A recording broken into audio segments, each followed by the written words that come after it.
nakikinig sa Target On Air. Target On Air. Nasa linya po ng ating komunikasyon si Chairman Alejandro Tenco. Chairman, magandang hapon po.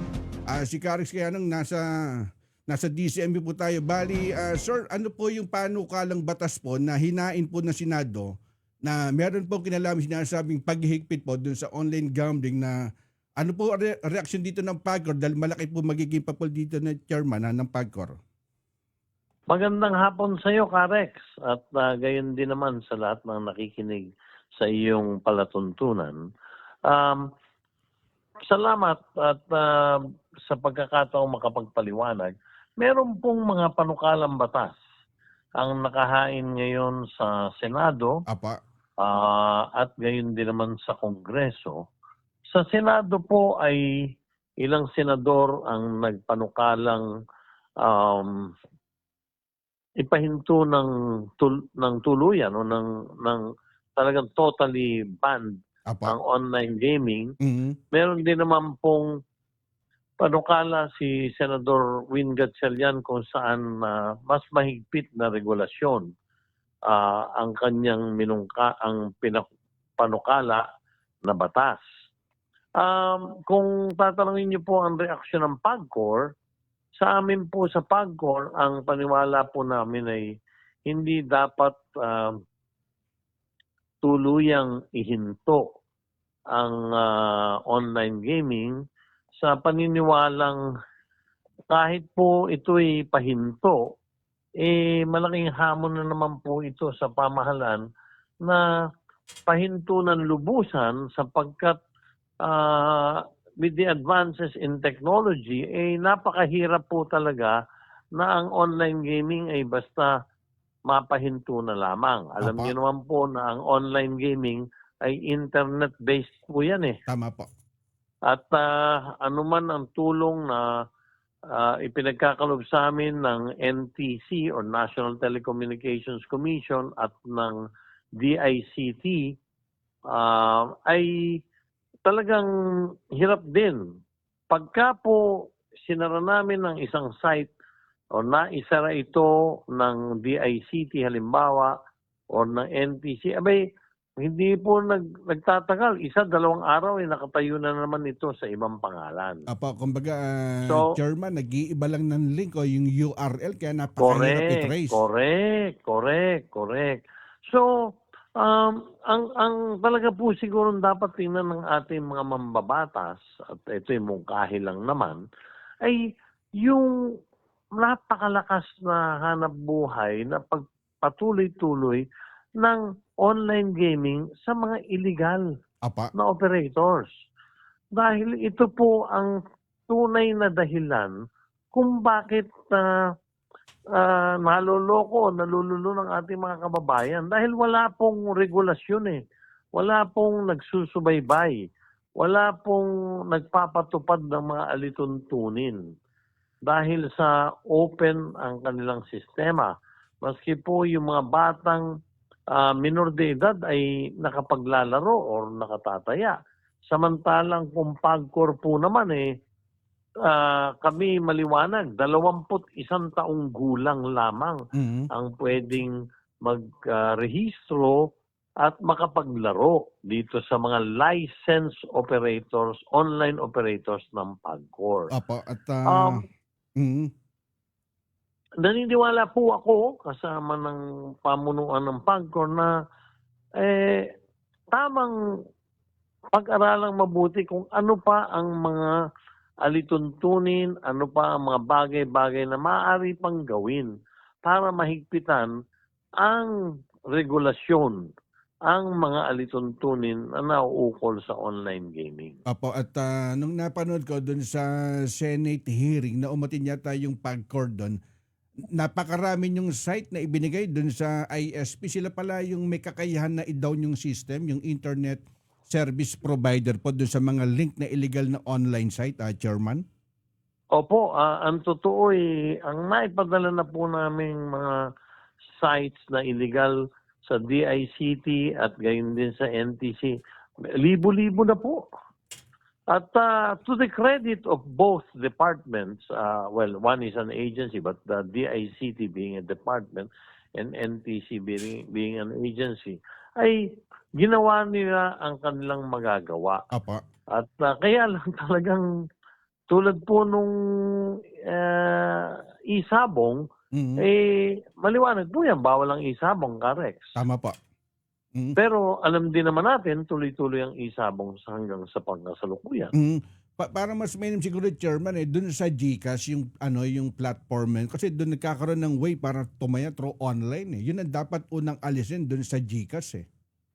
Opo, yun po ay siyang nakikipag-ugnayan din ang PAGCOR sa GCash, pero at alam ko po ginagawa din ng GCash ang lahat ng magagawa nila Apa. para maiwasan na yung mga hindi dapat maglaro o magsugal ay hindi makapaglaro o makapagsugal. Apa. Alam niyo naman po, wala sa jurisdiction ng PAGCOR ang GCash. Mhm. Yan po ay nasa sa ilalim ng regulasyon ng Bangko Sentral ng Pilipinas. Tama po. At sa pagkakaalam ko po kasalukuyang nag-uusap sila at pinag-aaralan din kung paanong mahigpitan din ang regulasyon o yung pagkakaroon ng gamit ng GCash na marami nagsasabi medyo maluwag. Mhm.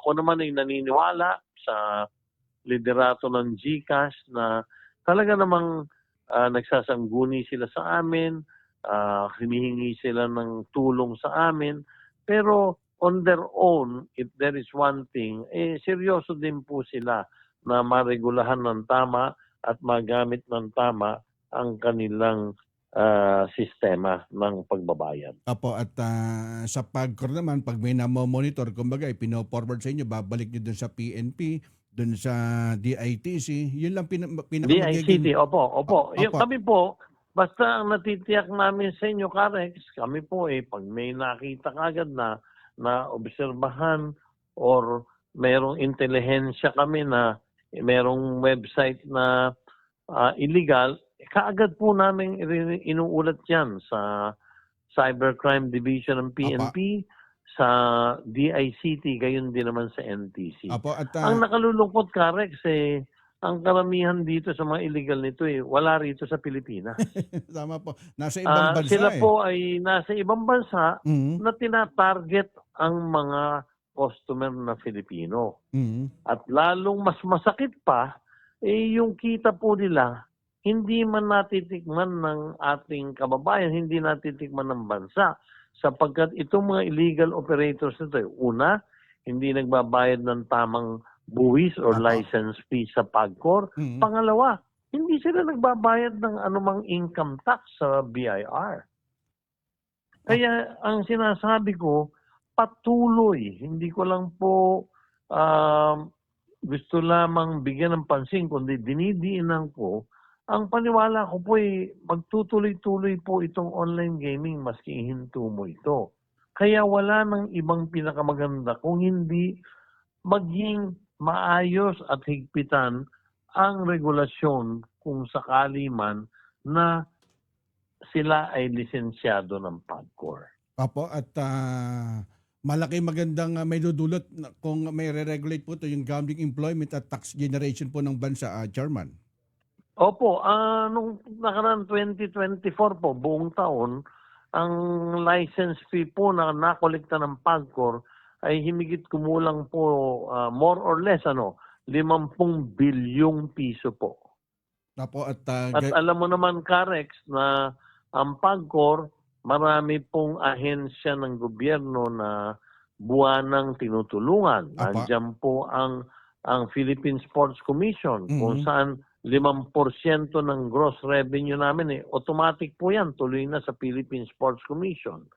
Nandiyan po ang batas na kailan lang napasa yung Universal Healthcare Act. Kaya po tahimik na ginagampanan ng PAGCOR ay ang pagtulong at pagbibigay ng subsidy sa PhilHealth. Tama po. Nandyan din po ang Dangerous Drugs Board. Mhm. Meron pong renewable energy Act na binibigyan din natin ng tulong.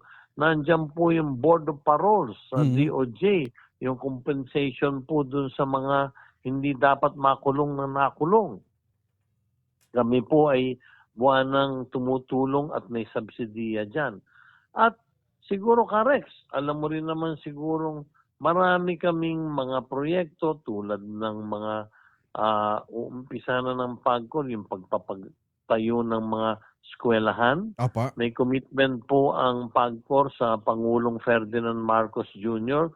na magsimula po nitong second half of 2025 hanggang sa bago timindig ang Pangulong Ferdinand Marcos, magpopondo po ang PAGCOR sa DPWH ng himigit kumulang 1,250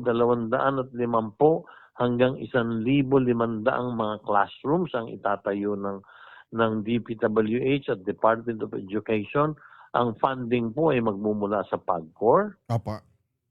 At Meron pong mga tinatayong hospital ngayon sa pamamagitan din ng suporta ng PAGCOR diyan po sa Clark. At pagbibigay po ng mga medical equipment sa iba't ibang government hospital sa buong bansa po. Apo, at tama po kay Chairman dahil nailabas kayo sa aking column yung nagbigay po kayo ng yung 10 patient transport vehicle dun sa mga LGU po at napakalaking tulong po gaya po dun sa medical service po at kung di ako nagkakamali nasa 20 million dun sa mga LGU po, Chairman. Opo, nakapag-release na po kami ng mahigit 20 at meron pa po kaming dahan-dahang rini-release. Iniintay lang po namin yung mga requirements na dapat isubmit ng iba't ibang mga LGU o di kaya naman mga iba't ibang organisasyon. Ang total po na number of vehicles na patient transfer vehicles na ipagkakaloob ng PAGCOR sa buong Pilipinas po mahigit 200 units po. Apo, at kumbaga yung revenue na pumapasok doon sa PAGCOR, ang nakikinabang po dito ang taong bayan, kagaya po doon sa mga LGU na mga nakakausap namin through medical assistant. Napakalaki po ng sinasalo dito ng pondo po ng PAGCOR na itinutulong po, Chairman. Yun po 100% tama po, Karex, yung inyong nabanggit na yan. Walang tigil po ang pagtulong namin. Pag ito po, nakahanda na ang PAGCOR sa kung sakaling ang mga bagyong parating na sa mga buwan ng Agosto, September hanggang October, naka-ready na po ang PAGCOR sa mga ipapadalang mga relief goods and relief packages kung sakali magkakaroon ng mga malalaking pagbaha muli tulad ng naganap noong isang taon. Kung saan meron pong halos 50,000 mga food packs at mga gamit ang naipamigay namin during the time na malalakas na ulan at malalakas na bagyo nung nakaraang taon. Apo, at Chairman, panghuling bahagi na lang at ano na estado ngayon dun sa Pogo? Halos talagang totally masisiro na yung operation? Sa Pogo po, as of December 31, wala na pong may lisensya na overseas gaming corporate company. Lahat po niyang lisensyang yan ay amin ng kanselado. Lahat po ng mga dating tanggapan nila ay binabalik-balikan ng PAGCOR para po masiguradong hindi sila nagkakaroon ng mga clandestine operations. Ano po?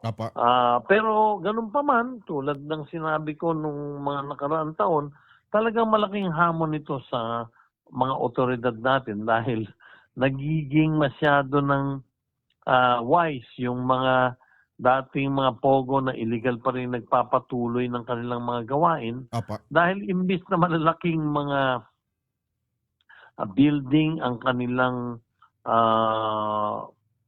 operations ngayon nila ay nasa sa mga bahay-bahay na lamang or mga condominium at hindi na concentrated sa Metro Manila kung hindi nakapagtatago na rin sila sa mga ibang mga lalawigan sa buong Pilipinas. Apo, at talagang ayaw tumigil. Pero ang ating PNP talagang tuloy-tuloy sinasagawang operation po dyan. Kumbaga, Kasama po ng NBI, PNP, PAOK Apa. na pinamumunuhan ni Yusek Gilbert Cruz, Bureau of Immigration, walang sawa po. Katulong po ang PAGCOR. Wala pong sawang iniikutan at pag meron pong intelligent report na positibo, kaagad na sinasalakay po ng mga otoridad natin para mapugso po ng lubusan ang mga nasabing dating mga pogo na wala ng lisensya na naghahanap buhay na po ng illegal sa pangkasalukuyan. Apo, nako, salamat po sa pagkakataon na Chairman Alejandro Tenco. Chairman, baka meron kayo mensahe sa publiko? Well, ako naman po ay umaapila sa ating mga kababayan. Una, tangkilikin lang po sana natin yung mga kumpanya or mga license operators na accredited ng PAGCOR. Natitiyak ko po sa inyo, kung doon po kayo maglalaro sa mga license operators na yan, ang natitiyak po namin, protektado kayo at magkakaroon kayo ng parehas na laban. Apo. Hindi kamukha nung mga sulat na natatanggap ng PAGCOR sa araw-araw na lang na ginawa ng Diyos na maraming nagrereklamo, pag bina-background check namin at binabalikan namin yung mga reklamo, maliwanag po. 99% po ng mga reklamo ay ang tinutukoy mga illegal na operator. Mga hindi lisensyado ng PAGCOR ang rinireklamo po nila. Apo, at gaya nga nung pinag-usapan natin kanina, yung URL o link, napakabilis magpalit. At ang problema, nasa ibang bansa, hindi matrace dito, Chairman. Yun po ang masama Nasa ibang bansa po at talagang hindi mo ma-trace na rito. May hirap na hirap po tayo talagang mahanap at mapugso o mahinto ang nasabing mga kumpanyang ito. Apo, at salamat po, Chairman Alejandro Tenco. Wala pong alaman at maraming salamat sa pagkakataong ipinagkaloob niya sa akin para sagutin ang inyong mga katanungan. Isang magandang hapon sa iyo, Karex, gayon din naman sa mga nakikinig ng iyong programa. Yan po si Chairman Alejandro Tenco ng PAGCOR. Kayo'y nakikinig sa Target on Air. Target on